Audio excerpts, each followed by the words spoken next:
Are we doing it? Doing what? Are we talking about... Don't say it. No. Edge Crusade one more time? No.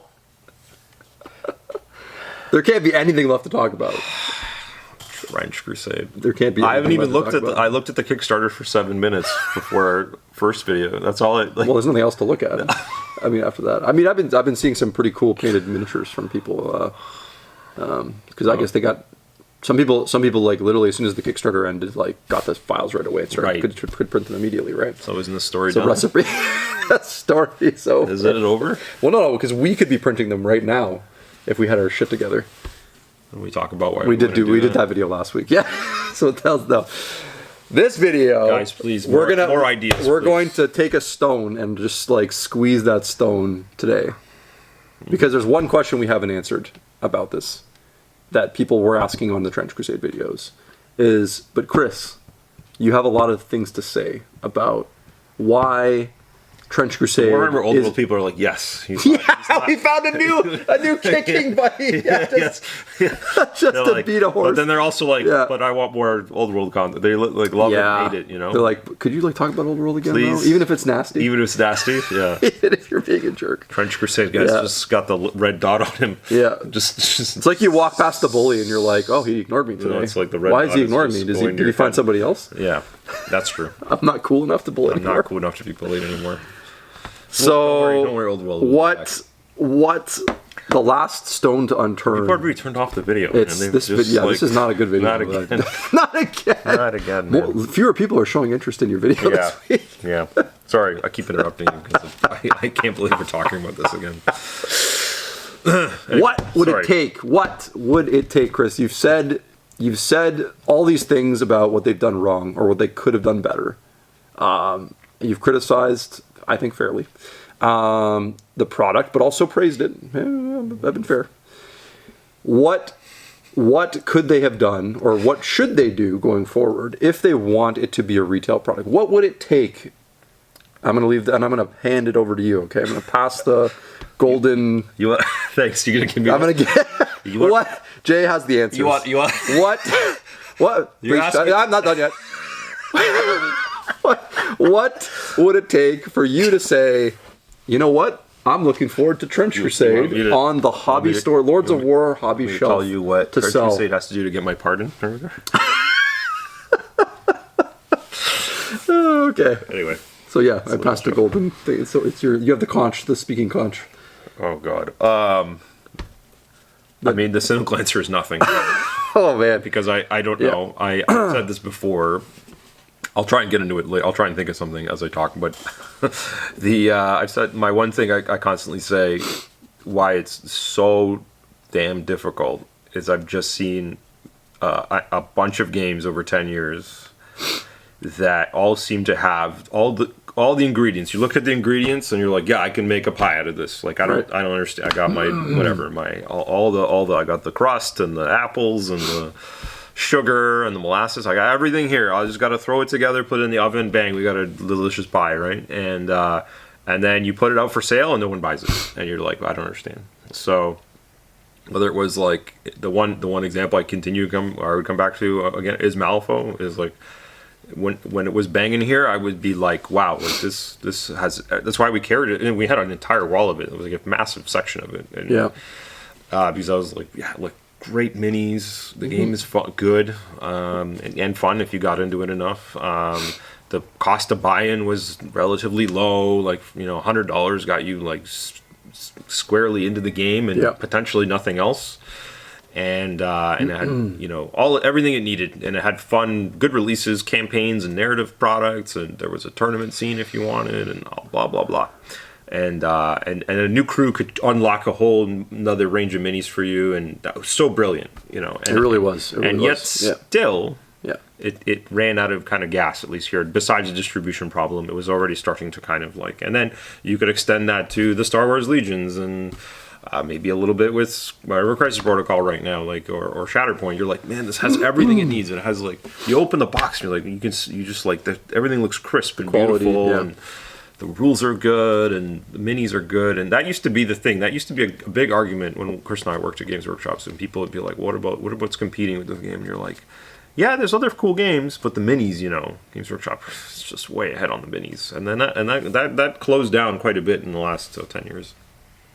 So all of this blah blah blah which is why I just am naturally a little bearish and cynical about like whatever it is, because I just don't know. There was Cool Mini or Not had several products in the last little while that they kickstarted again. Nice minis. Song of Ice and Fire is a cool product. And so it really comes back to, I guess, you need the people at the stores. You need enough like a critical mass of players, or the local hobby guy who wants to like really push events. Like I've seen some small games succeed in stores basically only because of that. Like someone decided, I'm going to be the Conquest's last argument guy. Because that's the only way that I've seen that game work at all anywhere. Like it's not. You can't just put it on the shelf anymore. No. It is not a box of Space Marines at all. And anyway, so I don't know. Now that begs the question. The part of the video today is about how did something like BattleTech make it? What was special? What crack cocaine did they put into the pie there that made it like addictive and people, enough such that people would keep coming back to it? And I guess what it has that these other games don't is that brand, or that nostalgia thing or whatever. It's had so much time to. It was a huge thing 25, 30 years ago. And I guess enough of those guys stuck around. But new people, there's also like a bunch of video games that have been out. Like I don't know, it seems to be a world that had everything right, and then they redeployed it in the most brilliant way, which was I'm not privy to any of their like behind the scenes stuff. I don't know any of the people that work there, but. Part of it has to be like this happy accident, I think. Like they stumbled into it. Like I honestly believe like sometimes when they're saying, "Oh, what did this company do wrong? What did this company do right?" I think sometimes luck plays a larger factor. Like the thing this company decided, without any evidence or that it would pan out that way, and this company decided a different way. This was the right choice. This was the wrong choice. I don't know that necessarily like you could praise them. Yeah. Other than just saying like, "Oh, the thing they decided ended up being right." So things that stick out to me, because like BattleTech's an interesting one to talk about, like you said, because they do Kickstarters. Yep. They did a Kickstarter to kind of basically relaunch BattleTech the way that you see it now on like the shelf in your hobby store. What I think right off the bat separated BattleTech from Trench Crusade, and this is where like it would have been harder for Trench Crusade, is like BattleTech had already worked with distribution in the past, like Catalyst Games, or whatever company owned them before that. Yeah. So they like you could have gone on, like if you're a hobby shop owner and you have a few distributors, you could go on their like portal and look up BattleTech and see all the old SKUs, because these kind of companies never remove anything. Yeah. Then and tell that like at some point like in the 90s they carried this stuff or whatever, right? Yeah. So they had a relationship there. Now you can argue sometimes that like that's double edged, right? Yep. Like as we saw with Dark Age. Yeah. Right, with Cool Mini's game Dark Age. Yeah. That having had a relationship with a company and like having it not necessarily gone great in the end, they don't forget. Yeah. There's nothing stores and distributors hate more than remembering a pile of models and things you couldn't sell for $1. Yeah. At the end, right? So it leaves a bad taste in your mouth. So that whether that was an advantage or not, I think what they understood and knew is that if they were going to do this properly and long term, that they couldn't just do a direct sales model to customer. That they needed a business to business transaction to actually. What that means basically is like most of the industry is business to business, right? So you have companies that make things, but they don't sell them. Yep. They basically sell them to the seller, which is us, or a distributor first and then us. Yep. Because in theory, they don't want to handle you. Right? Yeah. Like they don't want to talk to you about the game. They don't want to they don't want to like problem solve for you, or they want us to do all that kind of like trench work or whatever, right? Trench work. So I think the things BattleTech got right was they had a plan for retail off the bat. their product lends itself to being very retail friendly, right? Like this is where we get into this is where, like, packaging. the dry, yeah. When you again, how we Steamforge games. If you're still listening to us, probably not. Please work on your packaging more. The box. It is the tiniest thing that makes the most difference. The box of the product has to look good on the shelf. I have to say, a complete tangent here is, like, we were kind of on the fence about, like, carrying War Machine on the shelf, like bringing in like a smaller section. Yeah. And I like those are tiebreakers.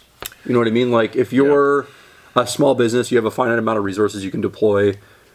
Things like that are things that push you in one direction or the other sometimes, and it seems, as a customer, you might seem that's really petty, but when you go and look at a wall that's just black with the word War Machine written down it, then you can't tell what anything is. Yeah. So now you have to like look at every box, like you have to pull it off like a book and look. What was this again? Yeah. And the boxes are not small, and they're also all wacky shapes.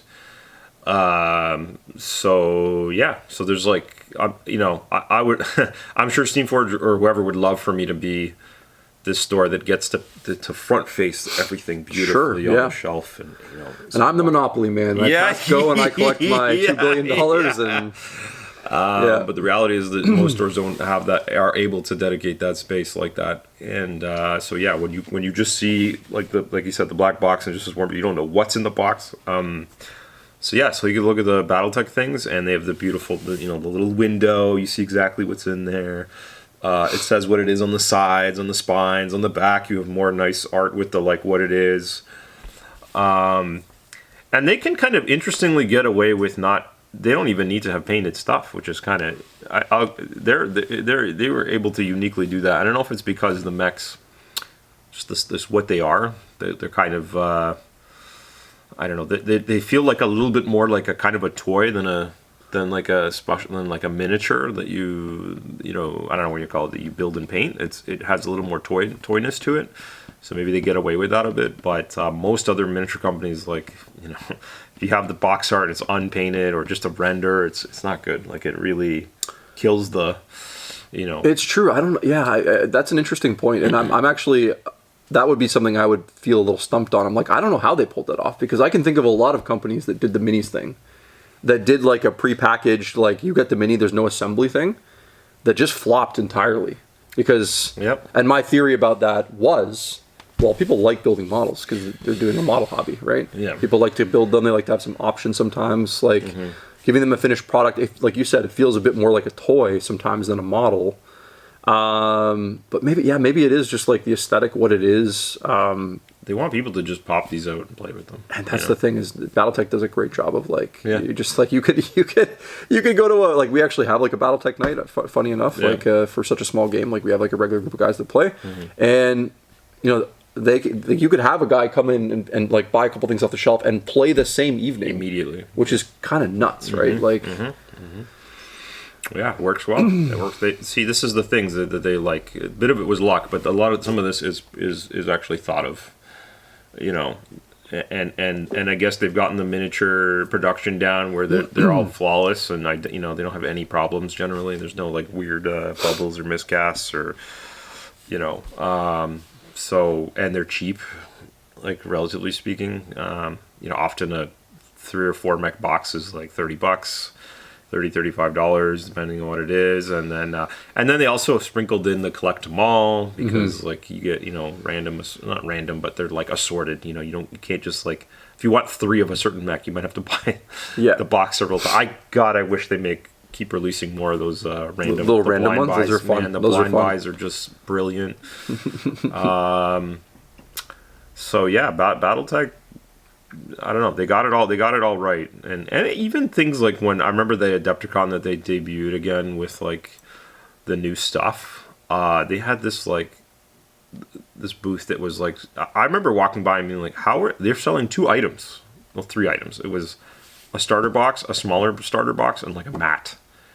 And there was like just a giant queue of people buying all of it. I was like, wow. But the boxes look awesome. They had their booth. They had their crazy. They have these like simulators you can hop into, which I know some of you older guys probably know more about than I do. They had like, I think they had the big the signages. They had big standees, and the staff was like running demos and excitedly like. They did everything right, so they do have a really good presence at. So you combine those things, you're like having the distributor thing already locked in, having the retailer plan, having delivering on this product, and doing it all right. I know a big thing is making the mechs, especially in BattleTech, it's all about like they have to be authentic to their lore. What they look like and on all that, and they just put it all together, and you add that secret sauce was probably the nostalgia thing, and robots are pretty cool. And robots are cool. And they just smashed it, and it was like a no-brainer. But everything else, that's I mean, this is another greater conversation, which I actually this is something that bothers me about generally society or whatever you want to call it, is the how hard it is. It's like so risky to make something new right now. It's all like we got it. No, that's why they were so flooded with sequels and this is the stifling nature of capitalism, so right? Like it like ironically, no one like it. You need to have faith that your investment is going to return greater yields in the future, right? That's the whole system is built on that, but when companies don't have to take that risk anymore and they can just keep making the same thing, But new companies, ironically, have that have the most vulnerability are expected to do these things, right? Take massive risks. And that's why Kickstarter, let's be honest, that's why Kickstarter is as big as it is, because it is, and we've seen it's not a risk-free endeavor by any stretch. Because like you can get your numbers wrong, or inflation can butcher you on this thing. If you take 2 years to deliver something. You can get something as small as like shipping wrong, and then all your profit can go away. Or how much man hours you're going to pay or people hours you're going to pay over the course of 2 years to people, and you can get that completely wrong. So we've seen all these things fail, right? But at the end of the day, I mean, so like let's transition that into as we move towards garbage time here. I'm going to put aside the fact that like I don't think the guys that made Trench Crusade care about any of this. No, I don't think they do. I think they just made something cool, put it out into the world. And they'll probably move on. It might be like the Kingdom Death thing where they decide creatively that let's make some more stuff for this later on, and then they do another Kickstarter in a couple years. Well, this is the brilliance of the if it wasn't for Kickstarter, these people may not have bothered, or maybe if they did, I could see it being if you look at the names involved, as this was just like a little passion thing. They're all guys that have been working and making rules and writing lore and being in the war games industry in various ways, and they're like, it'd be cool if we made our own little game, and so they did, and they know a bunch of sculptors and designers. It reminds me of older guys that have played in a bunch of different bands. That have all had their bands kind of like dissolve over time or whatever, and then like they're kind of bored and they're like, let's make some new music. So they do they find a bunch of other guys that are in the same situation as them that all had like success in their music careers, and they form like we don't call it a super band, but it's kind of like a super band, right? And they're like, let's make some new music, or whatever. Just do it, So that, to your point, I don't know how much they even care. If it does well, great. At the end of the day, they just wanted to make it. I could see them just going and making a different game or something. Totally. Once this kind of resolves out and the way things are made, how you can get between especially with the printing and you can like make your little game, write your little rule set, deploy it, people get it, enjoy it, and then you can make another one. The goal. I don't think the goal was necessarily to be this big juggernaut. And actually, that's where I want to end this video. Like, I want to end on this this kind of like parting thing, which I think is you can't separate the success that they had from what they would have had to do to put this product into retail, because I think part of the success they had was selling STLs, was selling things that destroy this other option, right? Because they weren't thinking it was going to be as big as it is, right? Like they weren't expecting to make $3 million or whatever US or whatever. And so the choices they made within what they could forecast was what they were, but that kind of alters what they can do going forward, right? Because if they had thought from the beginning, we want this to be something huge and we want to get in stores and this sort of thing, they would have acted completely different. They would have, they wouldn't have sold it. Like War Machine doesn't sell their STLs. Right. Right? They 3D print their models, right? Yeah. And there's a great example, like because they could have made like a little production facility, like, you know, we're talking like maybe even running a few printers. That could be their manufacturing basis. Like it didn't have to be huge, right? No. This is something they could have maintained. Yeah. Or they could have partnered with a company like Steamforge Games, who now has a track record in making miniatures like this, and said, look guys, we have we want you guys to make the Trench Crusade models going forward, because we know you have retail partners. We know you can get in, you can do all the marketing stuff for us. This is what they're good at, right? That would have been, like, these guys aren't dumb, like the guys making this game. That would have been something they would have explored. But I think you're right. Like, I think it was just this like creative outlet, this thing they wanted to make. They put it out into the world, and I think that's because of those decisions. That's why, I don't want to say there's nothing they could do now, but like there's almost nothing they could do now to, like, it's once it's out of the bottle, like it's hard to bottle it back up, right? No, yeah. Like what company is going to be like, yeah, we'll manufacture your miniatures that like anyone can make in their home now? Yeah. Right? It's tricky, right? It would like, be because there's no they want to know that they're the ones making it, so you have to go to them. That's all part of the deal. So that's not. Of course, they're putting their money into it. It's like their time. Like, Yeah. There needs to be some guarantees, right? Like it's. Yeah, I could see them just doing a new project in the future, maybe, and maybe. Hell, maybe they take the lessons from this and maybe they decide. They're like, hey, maybe we can make a game that is, you know, successful and big, and maybe we actually try to do that. Yeah, I mean, and then you could get into this, you know, what is success? You know, if it was just to make a game and make some money, then they did. You know, like again, we give our retailer angle, and it's a lot of these things are not meant for the retail thing. No, and that's okay. So that's okay. So you just have to look at it as like a product you're gonna enjoy at home. Come in with your Trench Crusade. Tell us all about it, and we'll help you get the paints you need to paint it or whatever. Right. You know, like we'll sell you some paints. Yeah. I mean, that's the way we have to look at it, right? Yeah. So Yeah. Well, I hope you've enjoyed this video. I Trench can't Crusade promise it'll be the last Trench Crusade video. No, Because I need Jay to have a little bit of fear each week that we're going to talk about it'll Trench just be Crusade. Chris. It'll be. I don't want to be here anymore. I'm sick of this trench. Oh, you just get out of this trench. You got trench foot? I'm gonna bring my I'm gonna bring my shovel. You get the little picture of your family that you're looking at. You're like, right. Inside my little pocket watch that's cracked or whatever. Yeah. All right, guys. Well, if you love this Trench Crusade talk, if you can't get enough of it, let us know in the comments. You can join us on Patreon, Lords of War Games and Hobbies, to support us, and we take questions from there all the time from our Patreon members. Thank you guys for supporting us, and we'll see you guys next time. Take care.